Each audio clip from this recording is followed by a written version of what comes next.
Neftçinin baş məşqçisi kimi ilk açıqlamalarımızdan birində vəzifəmiz dəyişməz olaraq qalır. Məqsəd Neftçi ilə Azərbaycan çempionluğunu qazanmaqdır. Hər şey 2007-ci ildəki ayrılıqda qaldı, yoxsa bu korpus olaraq Neftçidə ikinci dönəmi yaşaya bilərsiniz, o çempionluğu yaşada bilərsinizmi nə vaxtsa? Planlarınızda, düşüncələrinizdə varmı? Baş tuta bilərmi ümumiyyətlə bu birlik, bu? Neftçi azarkeşlərində çox istədiyi şəxslərdən birisiniz. Biri də elə bizim Nizat qardaşımız Neftçidir. Sizin xətrinizi çox istəyir. Çox sağ olsun. Yəni ümumiyyətcə belə bir düşüncə olmayıb, düzün desəm. Yəni son vaxtlar elə bir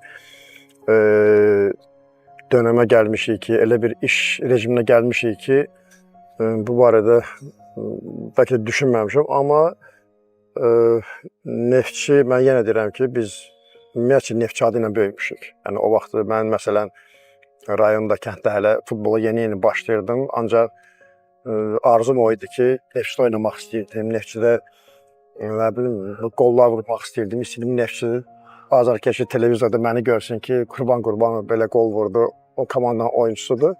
Neftçiyə bizim həmişə böyük hörmətimiz olub. Biz əlbəttə ki, bugün Qarabağı sevirik. Qarabağ bizim dəyərimizdir.